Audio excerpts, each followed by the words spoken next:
Hi, this is Jackie Bushman of Buckmasters from Montgomery Properties Ranch with my good buddy David Wade. I'm a retired district chief of the South Division, and we'd like to welcome you to another edition of Virginia Beach Frontline Firefighter. They're going to show y'all some stuff, so you better pay attention. Coming up on this edition of Virginia Beach Frontline Firefighter, On the Marine Scene will bring you the first part of a three-part series outlining the U.S. Coast Guard Air Rescue. This month on Tech Rescue, Master Firefighter Mike Kellerh gives us a two-part review on vehicle stabilization, the latest on NIFERS and resource management. Captain Gary Umflett is back with more information on drafting hydrants. I'm Master Firefighter Tom Parks. Here's this month's host of Virginia Beach Frontline Firefighter, Master Firefighter Mark Hundley. Hello everyone and welcome to the show. First up on the Marine Scene is part one of a three-part series about the U.S. Coast Guard's Air Rescue, how they operate and how we can help them.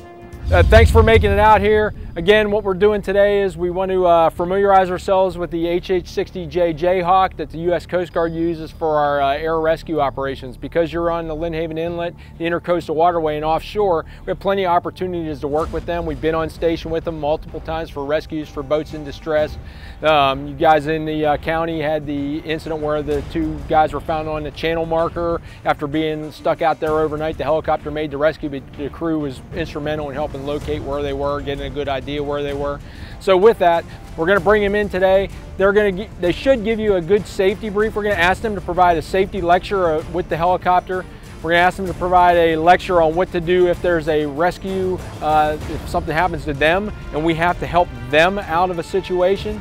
And then we're also going to get them to go over the briefs for some of their hoisting operations, some of their air activities when they're working around us, and what they're going to do was lower baskets for a drill in the afternoon. We're going to have these baskets lowered so that you get a chance to put your hands on the basket, using the static one to dissipate the static and the different types of lifts that they do.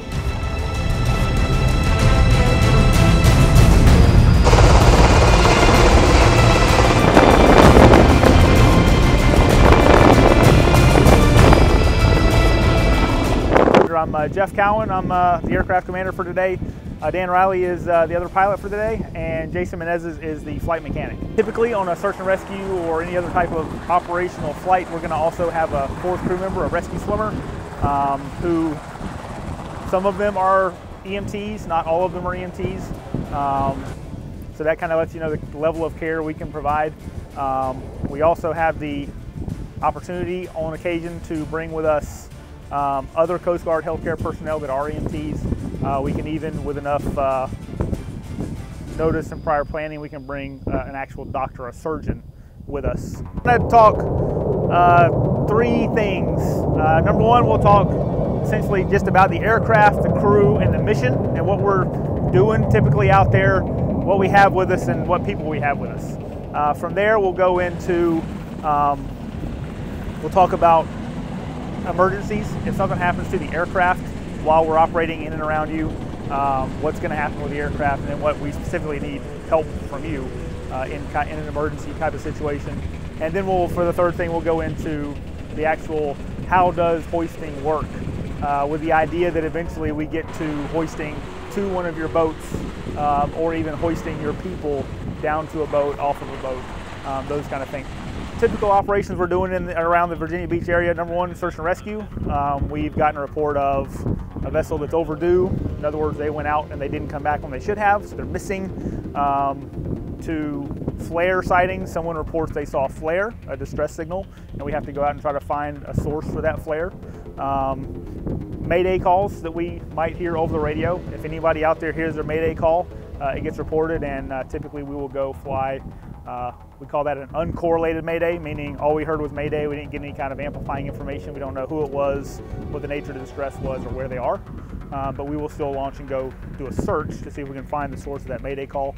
And then we'll do more concrete things, more confirmed things like a medevac. We get a call from a fishing vessel, a Navy ship, a cruise ship, that there's someone on board who has some type of medical emergency and they need to be evacuated off of that vessel and brought to a land-based hospital somewhere. I'm thinking for your purposes, I don't think y'all are going to be 300 miles offshore. Maybe you will, maybe not. But that's how far we could go. But it's important because we can go 300 miles north or south. It doesn't have to be offshore. So we can respond to a pretty large area. And of course we can go that far and get more gas. The rescue swimmer has an EMT kit. We can give IVs. We have a defibrillator. We have sensors and items on the vessel or on the aircraft that allow us to conduct our searching. We have a radar, which is the big dome on the front of the aircraft that sticks out. It's pretty good. It's primarily designed for detecting severe weather while we're flying, but we can also use it to detect larger surface vessels. Pretty good about, we'd be able to find your 41-footer that's metal. It'd be harder to find an 18-foot fiberglass boat. It doesn't give as good of a return. We have the night sun there, which is just an incredibly bright searchlight. The crew member in the back actually controls that and where it looks. We also, the whole crew at nighttime will be wearing night vision goggles, which allows us to obviously see better in the dark. Of note for when we're flying at night vision goggles, we can see glint tape really well. We can see chem lights pretty well. However, we cannot see anything that's green or blue. The NVGs have a green image, and the way the filters work, red is very, very bright under the NVGs. Green and blue are invisible under the NVGs. So if you want to try to signal us at night using a chem light or a flashlight, make it red or white. Don't make it blue or green, because we won't see it. We have multiple radios. We can talk on marine radio frequencies, channel 16, channel 21, channel 22, typical air traffic control, UHF and VHF frequencies, and we have some capability to talk on law enforcement frequencies. The two pilots and the flight mechanic are all going to wear this vest. The rescue swimmer has a slightly different vest because it's a vest and a harness so that he can be hoisted up and down, but similar idea. Essentially, it's a small survival kit that's in the pockets that's to help with any kind of, we're at sea on a raft, those kind of items. But things to know, the oxygen bottle is here in this pocket, and then this is the the mouthpiece that's going to come up. We got to clear it, and then we're going to breathe. It's got a hose that's kind of wrapped around, so it's not super long. It's just long enough. You have a webbing cutter here. It's in this pocket. It's always in the same pocket. It's always right here, and it's got the beaded handle so that we can find it in the dark or by feel. We can find that cutter. And so this is the flotation is here. It's in a horse collar. There's two separate bladders, but this beaded handle, we pull it, it inflates via CO2, and you get the big orange bladder that comes up on the front of your chest and behind your head. Those underneath here inside the zipper is where those two manual inflating valves are, and you just blow into them.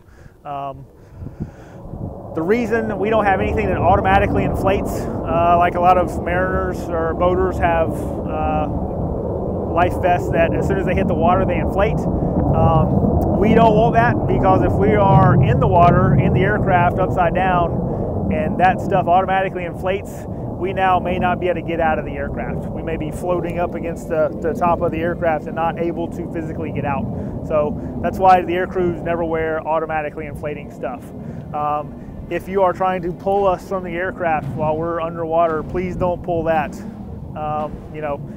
Or if you do, pop it all with a knife, lickety split. But that's not a good hauling point right there. You can grab anywhere else. It's designed for us to be hoisted in this vest. It's got lifting straps that are inside here that we pull out and can attach. So the whole thing is designed for us to be able to be lifted up out of the water. So it is robust. You can pull on it, grab on it, just not there. That's kind of what we're doing, what we've got in the aircraft with us, and what we're doing out there. Up next, we talk to Battalion Chief Pat Humphreys with a short update about resource management. Many things are happening at resource management these days. The department is committed to providing 2 fire hoods for all the members of our department. This initiative is to protect our members and limit the exposure of byproducts of fire after the event. This has enabled our members to always have a clean, dry hood after a fire. And by having a dry hood, you'll be able to rotate your hoods after the fire and have the ability to wash the one that is dirty. I'd like to also say please thank the Chief and senior staff members for committing to the safety of our firefighters with this purchase. We should see the hoods in the field within about a month. Getting on with the SCBA project, everybody is very anxious and ready to get to work on this. We are progressing with the SCBA replacement project. There will be field presentations in December to all members of our department, and we will start the evaluations in January.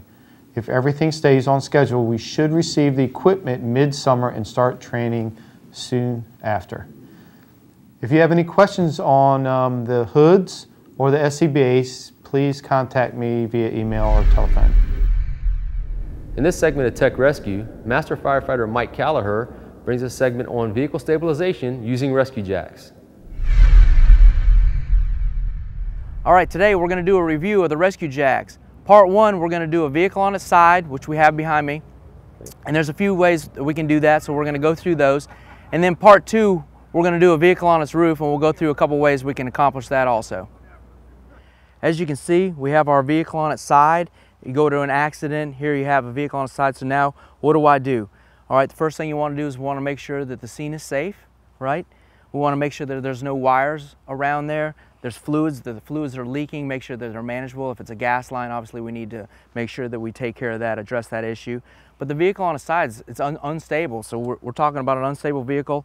We have to get the patient out of the vehicle, so what do? The first initial thing we're going to have to start doing is we're going to have to get step chocks in there. We're going to have to get some sort of wedge packs to start our initial stabilization. We chose to go with step chocks. You can do wedge packs or whatever. All the engines in the city of Virginia Beach, we carry step chocks on there. This is a great example. If you come on the scene first, you know, what do you have for stabilization to get to the patient, you know, to do some care. So if you have some step chocks, you can come in here and at least start the initial stabilization. As you can see, they started on the passenger side because that's the way the vehicle tends to want to go. Typically, unless you're on a hill, it's not going to fall over on the dirty side, which we call the undercarriage or the wheel side. It's typically not going to roll that way. We're more worried about the vehicle falling down onto the patient on the passenger side. So we've done our initial stabilization with step chocks on the passenger side. Now we're moving to the dirty side of the vehicle.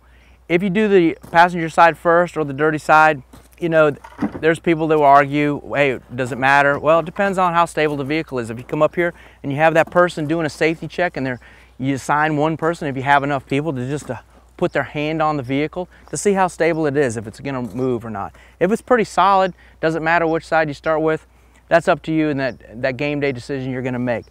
You can see what we've done here is we've put in just some small wedge packs. We've taken a wedge, a 4x6 wedge, and we've just kind of tucked it up underneath there just to kind of give that vehicle a little bit of stabilization to keep it from moving, okay? How they've tightened them up, they took a pike pole. That's a good practice to get into, especially if the vehicle is very unstable and may have a tendency to tip over. You want to watch out for that. So we've demonstrated that with the pike pole use as well. Okay, here we are. The guys are coming around now with the static rescue jacks. So they have the static ones in place. Notice that they're away from the vehicle to start the initial stabilization. Instead of walking up into the danger zone or the collapse zone, maybe the vehicle falls over for some reason, they're out of it. So they're getting their straps off, ready to go. Size the vehicle up, say, hey, this is what I'm gonna need, I'm ready to go. And make the initial move, come up here. We're looking for a 60-degree angle was ideal. If you're a little bit out a little more, is it gonna matter? Well, you know, we don't have a protractor out here or anything, but we're looking for kind of a 60-degree angle. So initially, you'll take the rescue jack, you'll extend it up into the vehicle if you have to. We try to go high versus low to get our proper angle. And then you'll take your cam buckle straps and you'll come in at different angles, coming back in straight with this system. Maybe not, you don't have to come right in, but we'll come back at an angle. The big thing with the cam buckles is they really don't hold a lot of weight. Okay, so what we're going to have to do is once we tighten them up is we're going to take the cam buckles and we're going to put an overhand on the strap itself. And And we got to remember what we're doing here. We're just trying to keep the vehicle from tipping. We're not supporting the whole load of the vehicle. If we're supporting the whole load of the vehicle, we're going to have to go into some sort of other strap mechanism, maybe a picket to drive down into the ground to keep the rescue jack from kicking out, maybe a chain or a heavy-duty ratchet strap to keep them together, okay? This is our initial rescue jack stabilization. We'll tie each cam buckle off, and then we'll move over to the clean side.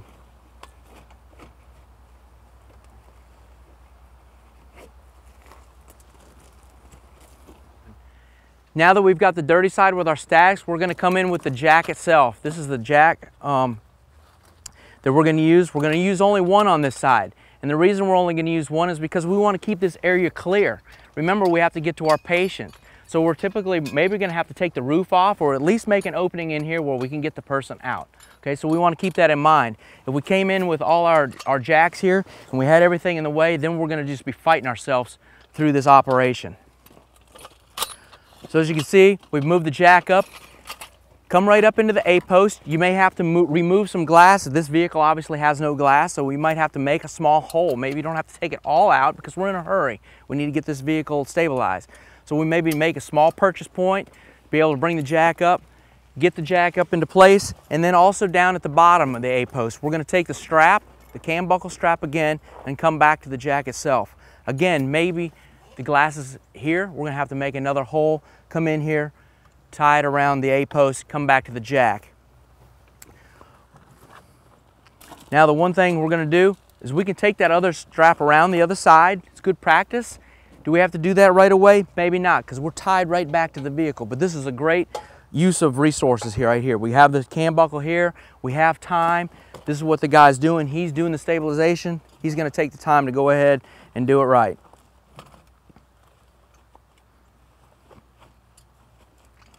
And then the last thing we want to do with the jack, what's nice about it is now all I have to do, instead of using the cam buckles to tighten it up, I can just take the jack, make a couple turns on there, snugs it right up against the other side of the rescue jacks. As you can see, 2 static jacks and 1 regular jack, okay? The vehicle's stabilized. This thing's not going anywhere, especially on flat ground. If it was in maybe on a hill or somewhere else, I'm gonna have to go and maybe do some more stabilization with maybe another jack or more cribbing. This vehicle is very secure. Remember though, just because I have it secure now, once I start cutting, I want to reassess all my jacks. I want to make sure that somebody is in charge of stabilization, that they keep going around and checking and making sure something hasn't loosened up, okay? So if I take the roof off this side of the car and I go over there and the jacks have fallen out of place and we haven't checked them, we're kind of in a danger zone, would you agree? So we want to make sure we watch out for that. This has given us now total access to this roof compartment here, all right? If the patient's in here and I'm going to make some cuts, why not just go ahead and take the whole roof off and get good access to this patient, give them the best possible care I can, instead of maybe cutting the glass out and saying, hey, just get out of here, or just snatching them out, all right? It doesn't take much longer just to make a few extra cuts, maybe flap the roof down, all right? Or just totally removing it all together and coming in with a backboard and doing proper patient care and getting the patient out. That one you saw that we brought in the rescue jack and we put it in the way. The other one I want to show you right now is same side opposing, which is very nice, okay? We have our jacks already set up like we did initially, but now maybe I'm looking for something. Look, I want to totally get out of that way. I don't want to have a jack here. Maybe I've got the rig parked here. I've got an engine. I've got a ladder pumper. Something that I've had. Maybe I can put in some pickets really quick. I can clear that whole side up. Maybe there's a vehicle in the way and I can't get to it. So right now I'm going to do same side opposing. All right, we're on the dirty side with our jacks. We have our jacks already in place, as you saw before. Now John's going to go ahead and he's going to put some sort of attachment onto the vehicle. He has a chain cluster right here that he's going to hook into. And what we're going to use here is a ratchet strap. All right. The guys from Ladder 16 brought it to our attention. Great guys over there. They said, hey, you know, how about using a ratchet strap? I said, hey, there's nothing wrong with that. We've used rope. You can use rope. We can use chain. We can use a come along. We can use a winch. There's lots of things to do it. All we're going to do is we're going to try to get some sort of tension with the vehicle to tension back onto the rescue jacks. Here's our ratchet strap. It's going right back into a 2-to-1 picket system. I have 2 pickets drove in with one behind it using a ratchet strap to tie that, secure that down. What Tom's going to do is he's going to take the other end of the ratchet strap, come down to the bottom of the pickets, and he's going to go ahead and snug it up. Now we don't want to over tighten that. A ratchet strap actually does have some force, and you could tend to move the vehicle over some. John's going to stand there and he's going to basically feel the vehicle, and he's going to give Tom the signal, hey, that's good enough. We've tensioned it back into the jacks. He's going to get a visual on those by seeing, hey, am I compressing them down at all or not? Okay. This is the same side opposing. Again, now that we're putting some tension onto these static jacks, I'm going to want to reassess just like I did with the other system. As I start cutting away the vehicle, it's going to tend to lighten up and it's going to tend to shift and move. If you have enough people, come around here and maybe put in another ratchet strap, put in another chain. There's nothing wrong with it driving a picket down into these static jacks to keep them from moving. What we want to do is we want to make sure that, hey, we did the initial stabilization, we went then and put the jacks in. Now we want to go in and make sure everything's not going to move as we go. Even if we're about ready to get the patient out, you should never stop assessing the vehicle for movement, because what happens? Our rescuers are still there, right? We tend to get the victim out and then everybody stands around the vehicle. Well, that's even more important because we have people getting complacent and they're standing around. We want to make sure that the vehicle's not going to move. There's nothing wrong with coming in here and putting some more stuff in there like a picket or whatnot to keep it from moving. That was part 1. That's the vehicle on its side. Part 2, we're going to do the vehicle on its roof. What I wanted to show you was just a couple ways that you can do the stabilize the vehicle that it's on its side, all right? There's other ways to do it. You know, I'm not saying this is the end all to be all, but this is kind of how we should be doing business, you know, making sure the vehicle is stabilized before we start cutting on it. I'm here with Chief Goyette today to talk about the NIFERS committee. Can you give us a little information about it? Yes, thank you, Mark. The NIFERS committee is made up of myself, Tom Wright, Jeff Brenneman, Nina Myers, and Captain Jeff Smith. What we're working on is trying to just make better data entry, data collection. So what our main tasks are right now is we do review all 110 codes, 120 codes, and 130 codes. And those are all your structure fires, your fixed structures, and mobile fires. And from there, we'll just validate based on the narrative that everything seems to be correct in there. And if there's any errors, the person making report and the person in charge will receive emails with suggestions on how to fix them. And a lot of it has to do with we're just looking for just the education piece and the fact that it is a complicated process and there's a lot of information that is missed a lot. And so we're just trying to make it easier and better for the field. Okay. The other thing we do is we just kind of spot check then throughout other codes to make sure other things, just looking for common mistakes that maybe we can put out in Frontline on a regular basis, as this becomes a regular segment on Frontline. Plus every other month we do the NIFERS live broadcast training where we put a lot of this information out too. And I will also write regular pieces in the newsletter. So there's a lot of places to get information on who to contact and questions. They can always contact anybody in the NIFERS group. Okay, Chief, who is the lead or the contact if someone was outside the committee? Well, that'd be me. I'm the one who leads the committee. We want them to maybe contact and use the guys in the field if they feel more comfortable with them. But if they're not working that day, they can always send me an email or call me. Now that I'm on day work, I'm a little bit more accessible for them as well. Outstanding. All right. Thanks, Chief. Will we see you next month? What we'll probably try to do is rotate through members of the committee so everybody could get a feel for who's on it. So we'll see somebody next month. Great. Thanks.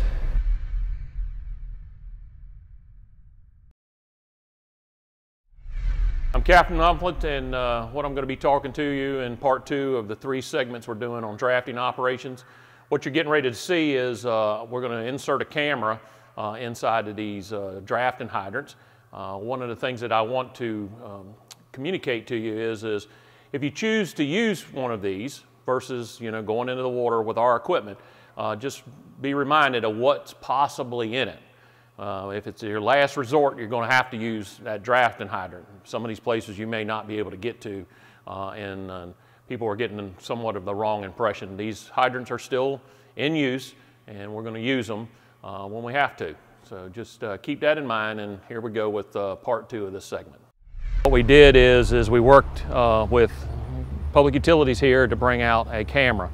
And what you're getting ready to see with the help of John Thomas from Public Utilities is we're going to send the camera down this dry hydrant here at Blackwater Trading Post, and we're going to show you what we don't get to see, especially at night. And I can tell you right now, it's going to be surprising what you're going to see here in a minute.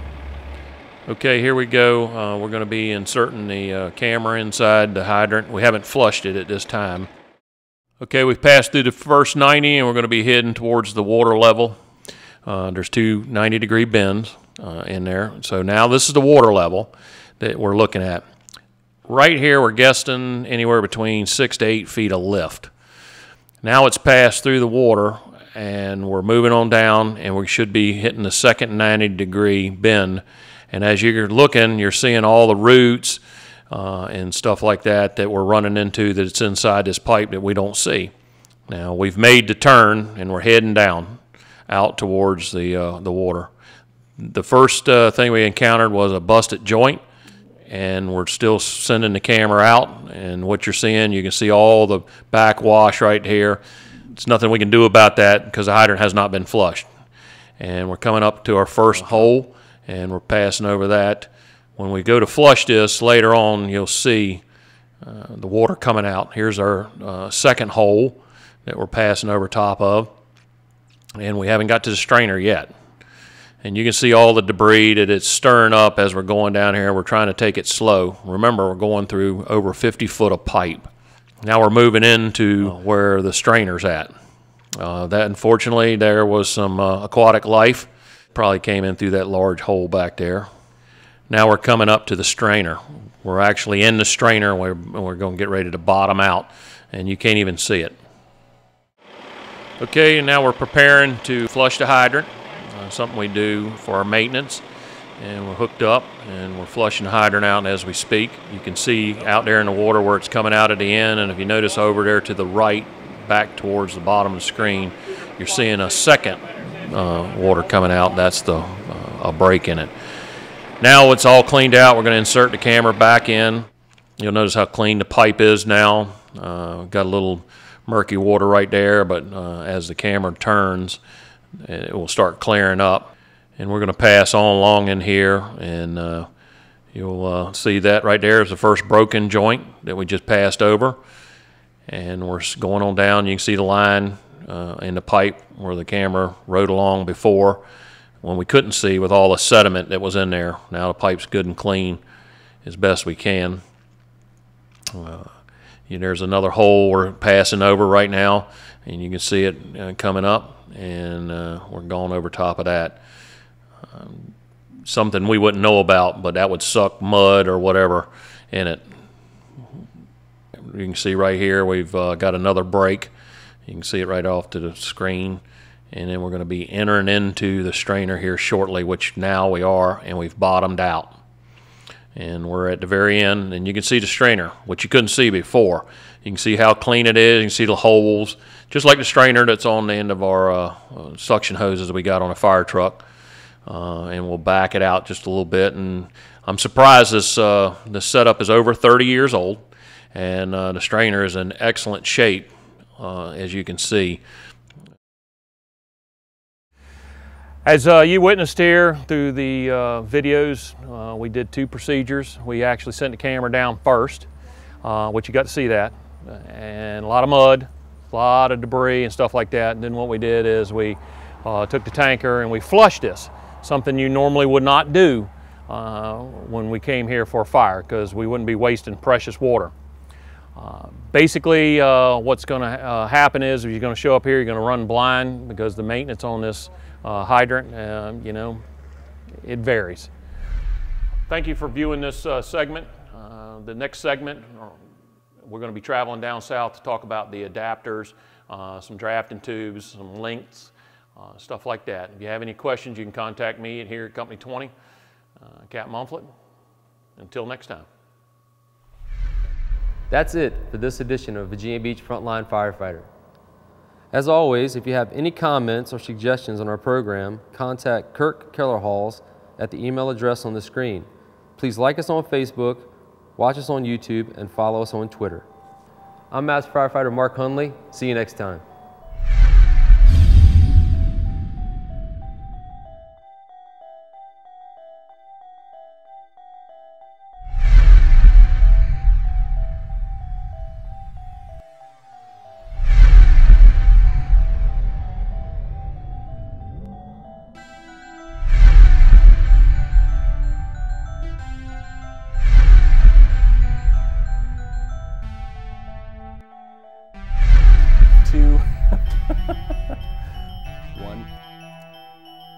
that does it for this edition of VBFD.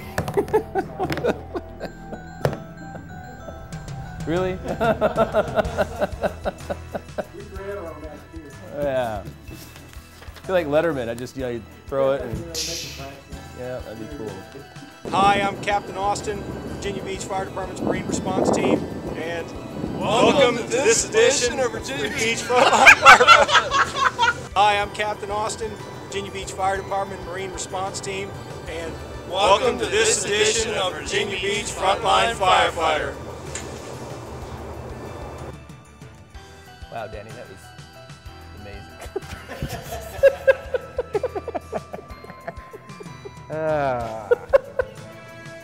I'm Captain Rob Darling, Virginia Beach Fire Department Station 1B shift. Oh, I gotta do that part too? I thought everybody was gonna join in. Well, Stu, I appreciate you having me on the program, and I hope this information finds everybody safely. I'm sure it will. Oh, well, it's like safely from safely from the safety committee. You tie it to the,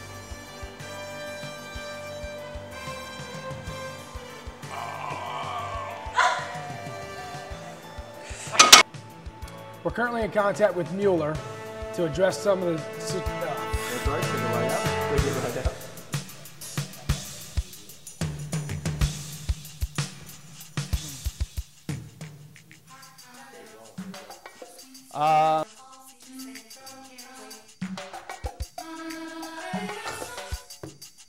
If you have any news, tips, or stories, please inform us at the training center. Like us on Facebook.